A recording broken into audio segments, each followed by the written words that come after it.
नमस्कार, आप देख रहे हैं न्यूज़ वन इंडिया। मैं हूं आपके साथ पूजा यादव। मथुरा में माहौल खराब करने की कोशिश। कृष्ण बलराम मंदिर में मुस्लिम युवकों ने पढ़ी नमाज। दिल्ली में मथुरा पहुंचे हैं मुस्लिम युवकों ने पढ़ी नमाज। मुस्लिम युवकों ने पहले दर्शन किए, फिर नमाज पढ़ी। फैजल खान, मोहम्मद चांद सहित 4 लोगों ने नमाज पढ़ी। मुस्लिम युवकों ने मंदिर के दूसरे हिस्से में नमाज पढ़ी। नमाज पढ़ने से हिंदू समाज और मंदिर के सेवादारों में गुस्सा। मुस्लिम युवकों ने पहले दर्शन किया और फिर नमाज पढ़ी, जिसको लेकर नाराजगी जाहिर की जा रही है। मथुरा में माहौल खराब करने की कोशिश। दरअसल देखिए, एक पहले तस्वीर जहां पर ये मंदिर में पहले दर्शन कर रहे हैं, फिर मंदिर के एक कोने में ये लोग नमाज पढ़ रहे हैं, जिसको लेकर हिंदू समाज के कुछ लोगों में नाराजगी इस बात को लेकर है कि मथुरा में माहौल खराब करने की कोशिश की जा रही है। कृष्ण बलराम मंदिर में मुस्लिम युवकों ने नमाज पढ़ी। कृष्ण बलराम मंदिर में मुस्लिमों ने नमाज पढ़ी, जिसके बाद में कुछ लोगों को इसमें कुछ गलत नजर आया। उनका कहना यह है कि माहौल खराब करने की ये कोशिश की जा रही है। फैजल खान, मोहम्मद चांद दिल्ली से दरअसल मंदिर के दर्शन करने पहुंचे थे और उसके बाद मुस्लिम युवकों ने मंदिर के दूसरे हिस्से में नमाज पढ़ी।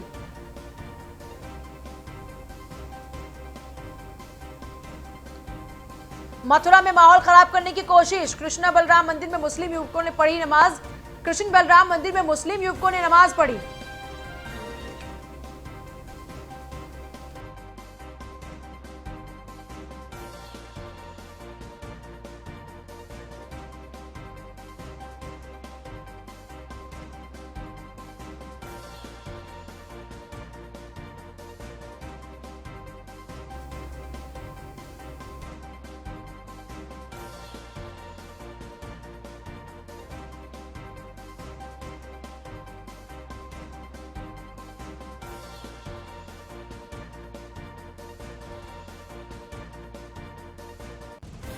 गगन, ये जो पूरा मामला सामने आया है, इसमें ये पहलू कहां से निकल कर आया कि ये माहौल खराब करने की कोशिश है?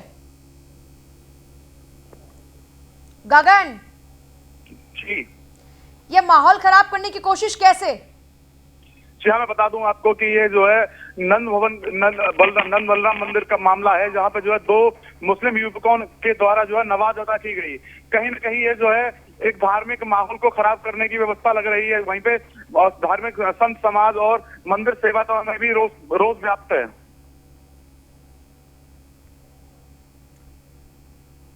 शुक्रिया गगन आपका फिलहाल पूरी जानकारी के लिए।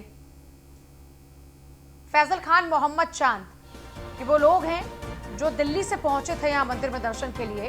पहले दर्शन करते हैं और फिर नमाज पढ़ते हैं।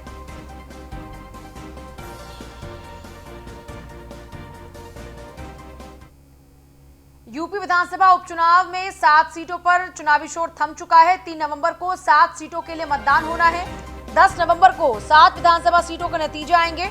7 सीटों पर बीजेपी, सपा, बसपा और कांग्रेस में कड़ी टक्कर। कानपुर देहात की घाटमपुर, उन्नाव की बांगरमऊ सीट, अमरोहा की नौगावा सादत, जौनपुर की मलहनी सीट, फिरोजाबाद की टूंडला, तो देवरिया और बुलंदशहर सीट पर मतदान होना है। सीएम योगी ने 7 की 7 सीटों पर चुनाव प्रचार किया है, लेकिन फिलहाल चुनावी शोर थम चुका है। 3 तारीख को अब जनता ने फैसला करना है कि अगले 1.5 साल के लिए कौन उनके विधानसभा इलाके के लिए विधायक होगा। लेकिन तमाम पार्टियों के लिए ये मुकाबला कोई आसान नहीं और दूसरा बेहद खास भी है।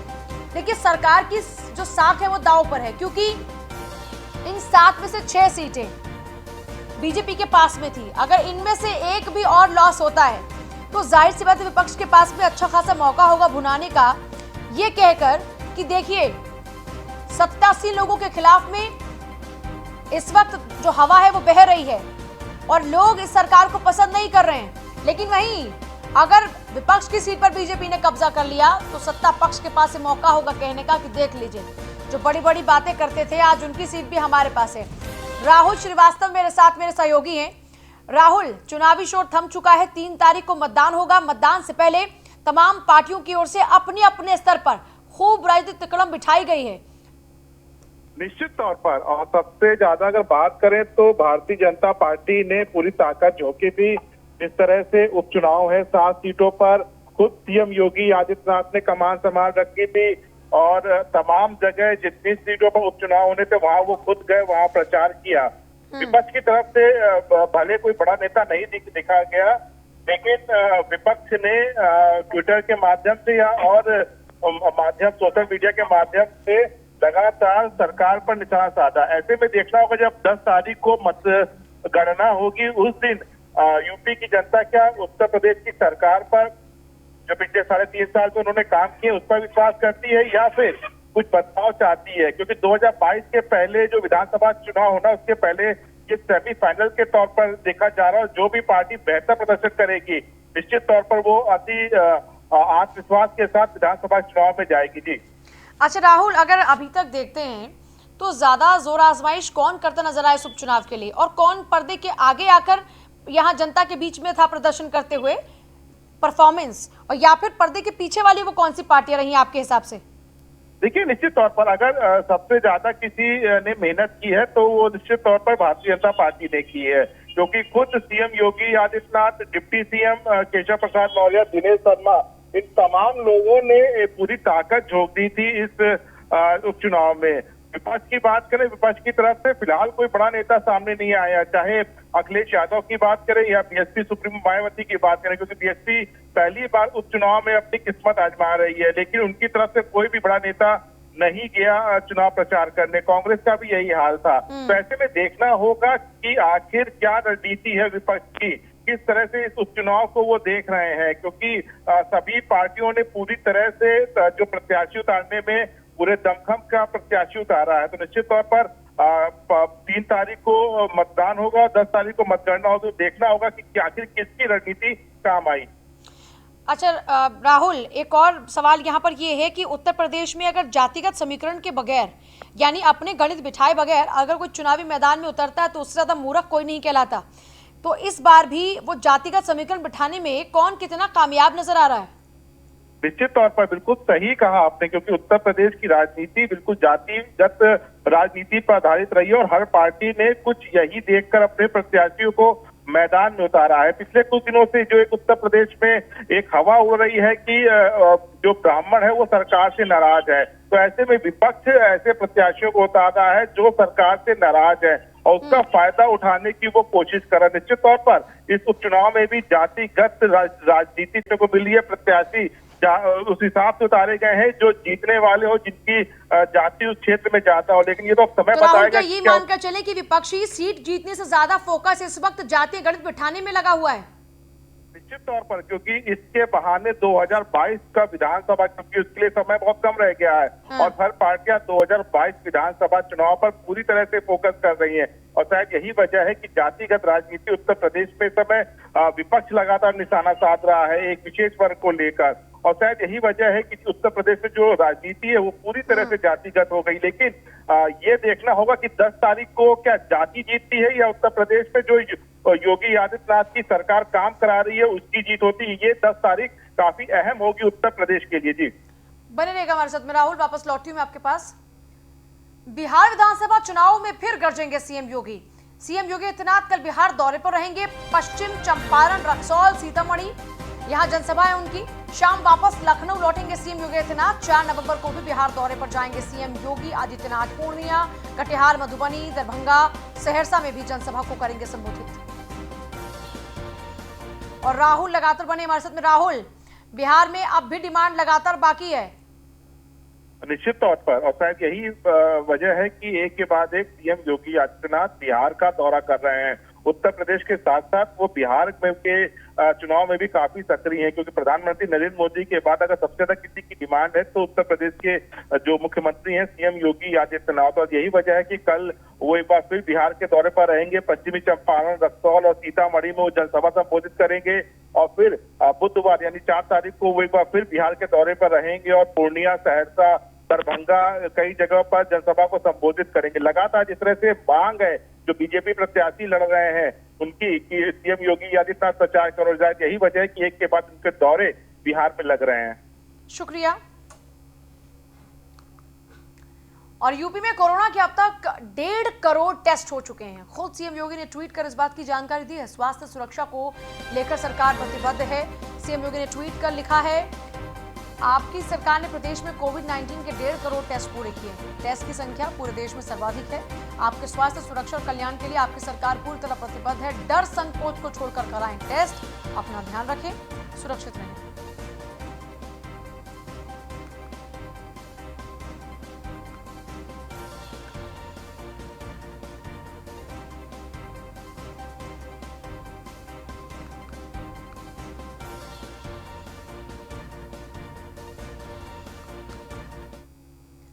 सीएम योगी ने ट्वीट कर लिखा, प्रदेश सरकार राज्य के नागरिकों की समस्याओं के त्वरित समाधान हेतु सक्रिय और संवेदनशील है। आलू, प्याज, सब्जी, दाल जैसी आवश्यक वस्तुओं के मूल्यों को हर स्थिति में नियंत्रित रखना यूपी सरकार की शीर्ष प्राथमिकता है। हर जमाखोर और दोषी पर कठोरतम कार्रवाई होगी, किसी को बख्शा नहीं जाएगा।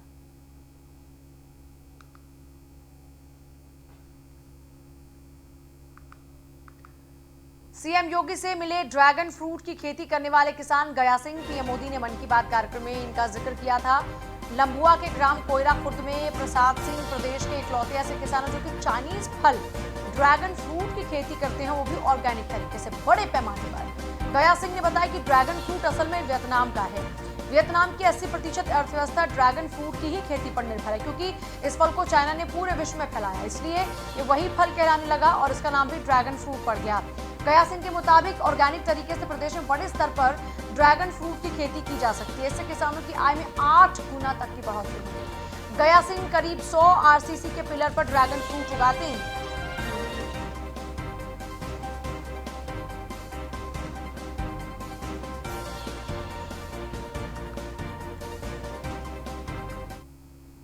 कांग्रेस जिलाध्यक्ष अनुज मिश्रा ने कटाई पार्टी की नाक। कांग्रेस जिलाध्यक्ष की लड़कियों ने जूतों से जमकर की पिटाई। कांग्रेस जिलाध्यक्ष की अश्लीलता से तंग आकर लड़कियों ने जूतों से पिटाई की। लड़कियों का आरोप है कि कई दिनों से फोन करे तंग कर रहा था। कांग्रेस जिलाध्यक्ष की पिटाई का वीडियो सोशल मीडिया पर खूब वायरल हो रहा है। उड़ई कोतवाली क्षेत्र का ये मामला है।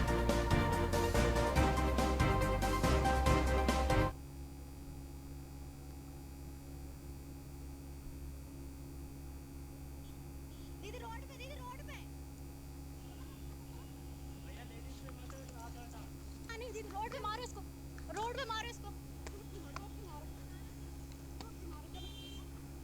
इतना मारो इसको, इतना नहीं छोड़ेंगे, आप कुछ नहीं छोड़ेंगे।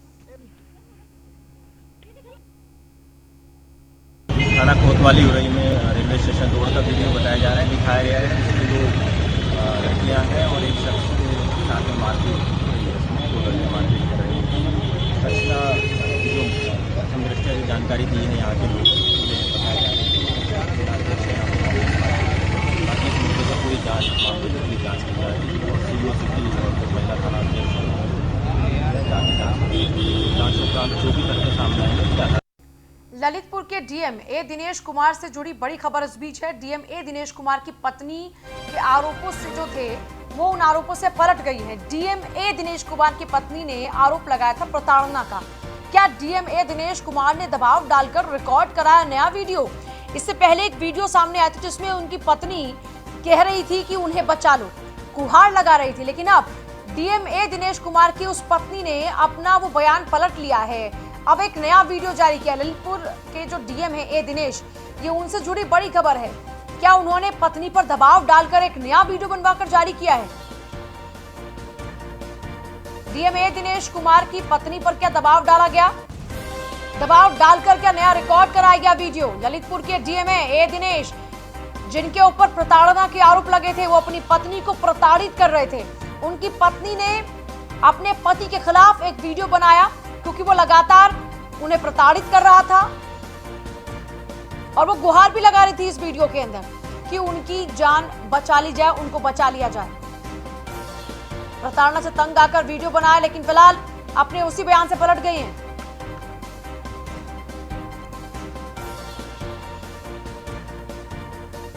बचेंगे, इनका मामा बेकदम करके इनका दूसरा शादी करने के लिए वो सोच रहे। प्लीज मुझे हेल्प कर दीजिए। अभी इतना साल बहुत टॉर्चर करते, वो डाउरी मांग रहे, दूसरा शादी करने के लिए वो सोच रहे। मेरे हाथ बहुत दर्द हो रहे, पूरा सर्वेंट्स के सामने पूरा बहुत मुझे मार दिया। सब लोग मुझे बहुत टॉर्चर करते हैं।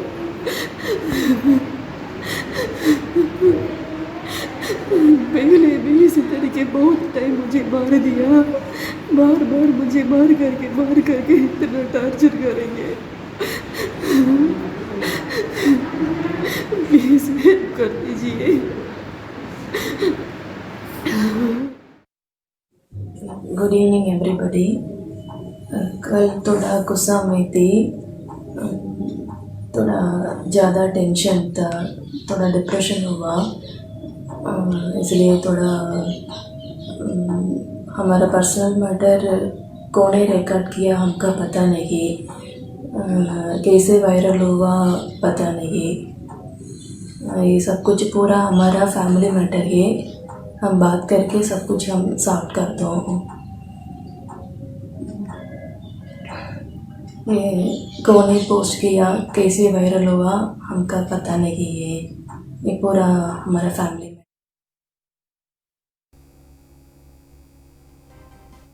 ब्रजेश श्रीवास्तव जुड़ गए। ब्रजेश, हैरत की बात है, आज वही पत्नी कह रही है कि ये उनका पर्सनल मैटर है, उनको नहीं पता वीडियो कैसे वायरल हो गया। कल वो बहुत ज़्यादा गुस्से में थी इसलिए वो वीडियो बना लिया। पहली वीडियो में वो उतनी बुरी तरीके से बिलख रही है, लेकिन दूसरी वीडियो में डीएम अपने साथ बिठाकर वीडियो रिकॉर्ड करा रहा है। पूजा, सबसे बड़ी बात यह है कि आप बॉडी लैंग्वेज को जरा गौर से देखिए, आपको सब कुछ सारी कहानी खुद ब खुद बॉडी लैंग्वेज बयां कर रही है।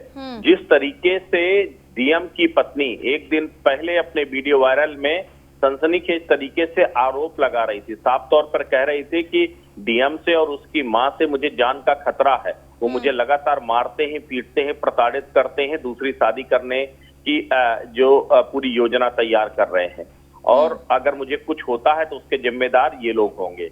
अब दूसरी बात, जहां न्यूज वन इंडिया में खबर चली, न्यूज वन इंडिया की खबर चलने के बाद जिलाधिकारी पूरी तरीके से सख्ते में आ गए। सुबह से लगातार जो हमारे रिपोर्टर हैं, हम खुद लगातार डीएम से संपर्क करने की कोशिश कर रहे हैं, लेकिन डीएम ना तो कॉल उठा रहे हैं और ना ही उन्होंने इस पर कोई अपनी प्रतिक्रिया दी।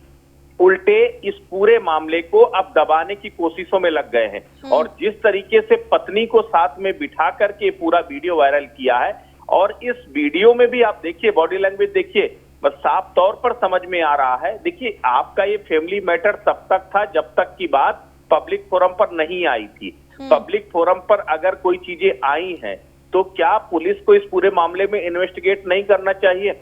क्या ये नहीं परखना चाहिए कि आखिर इस पूरे मामले की सच्चाई क्या है? क्या जिलाधिकारी को अपना पक्ष साफ नहीं करना चाहिए? हम बिल्कुल, देखिए, न्यूज वन इंडिया इस बात की साफ तौर पर, हमने पहले भी साफ तौर पर इस की पुष्टि की थी कि हम ना तो इस विवाद के पक्ष में हैं और ना ही हम इसकी वीडियो की पुष्टि करते हैं, लेकिन जो सवाल डीएम की पत्नी ने उठाए हैं उसके जवाब डीएम को तो देने चाहिए ना। और डीएम ने सुबह से आकर के कुछ भी इस पर कोई प्रतिक्रिया नहीं दी, और उल्टे पत्नी सामने आ रही है, एक वीडियो वायरल हो रहा, वो कह रही ना जाने कैसे वीडियो वायरल हो गया और हमारा पर्सनल इशू हम बैठ करके सॉर्ट आउट कर लेंगे। बहुत अच्छा होता कि अगर ये वीडियो वायरल होने से पहले ही ये इशू सॉर्ट आउट कर लिया गया होता। फजीहत तो हो ही गई ना, सवाल तो उठ ही गए डीएम के ऊपर कि जिस तरीके से जो है उनके परिवार के बीच में ही अगर इस तरह के डिस्प्यूट्स हैं, इस तरह के कंट्राडिक्शन चल रहे हैं, तब भला वो कैसे जिले को संभालेंगे? उच्चाधिकारियों को इस बात का संज्ञान जरूर लेना चाहिए कि क्या ये मामला दबाव में आकर के किसी तरीके से दबाया जा रहा है, या फिर वाकई में परिवार के बीच में तमाम डिस्प्यूट्स होते रहते हैं और वो सॉर्ट आउट हो गए हैं। अगर सॉर्ट आउट हो गए हैं तो वाकई में इससे बेहतर कुछ और नहीं हो सकता, लेकिन अगर ये दबाववश बयान बदलाया जा रहा है तो और ज्यादा संगीन हो सकता है। और इस पर कहीं ना कहीं शासन और सत्ता में बैठे हुए जो जिम्मेदार हैं उनको इस पूरे मामले पे संज्ञान जरूर लेना चाहिए। शुक्रिया ब्रजेश।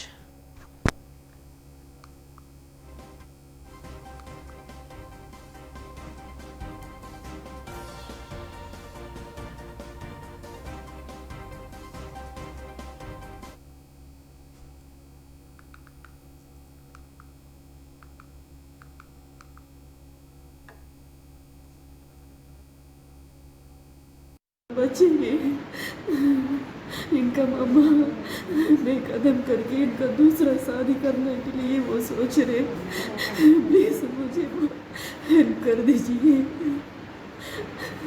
भी इतना आसान बहुत टॉर्चर करते।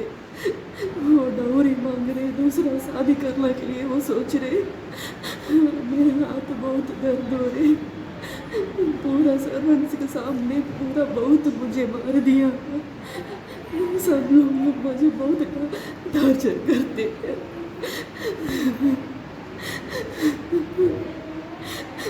पहले भी इसी तरीके बहुत टाइम मुझे मार दिया, बार बार मुझे मार करके इतना टॉर्चर करेंगे। प्लीज हेल्प कर दीजिए, बचेंगे। इनका मामा बेकदम करके इनका दूसरा शादी करने के लिए वो सोच रहे।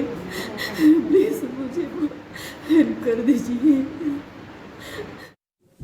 Good evening everybody.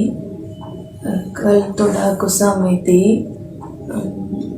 थोड़ा ज़्यादा टेंशन था, थोड़ा डिप्रेशन हुआ, इसलिए थोड़ा हमारा पर्सनल मैटर कौन ने रिकॉर्ड किया हमका पता नहीं, कैसे वायरल हुआ पता नहीं, ये सब कुछ पूरा। झांसी में प्रेमनगर थाना क्षेत्र के ग्राम सैयर में हैंडपंप से पानी भरने पर दलित परिवार के लोगों पर घर में घुसकर गांव के दबंगों ने हमला कर दिया। घटना में दलित परिवार के 3 लोग गंभीर रूप से जख्मी हुए हैं, जिनका इलाज अस्पताल में चल रहा है। पीड़ितों का आरोप है कि गांव के यादव समाज के लोगों ने पानी भरने के बाद हैंडपंप के शुद्धिकरण के नाम पर 10,000 रुपए की मांग की। रुपए न देने पर घर में घुसकर उनके साथ मार पिटाई की। मामले में पुलिस ने 9 लोगों के खिलाफ मुकदमा दर्ज किया, जांच पड़ताल शुरू की है। दूसरे पक्ष ने भी दलित परिवार पर आरोप लगाए, जिस आधार पर दूसरे पक्ष का भी मुकदमा दर्ज हुआ है। मदन यादव है संवाददाता। मदन, जरा पूरी जानकारी चाहेंगे मामले पर।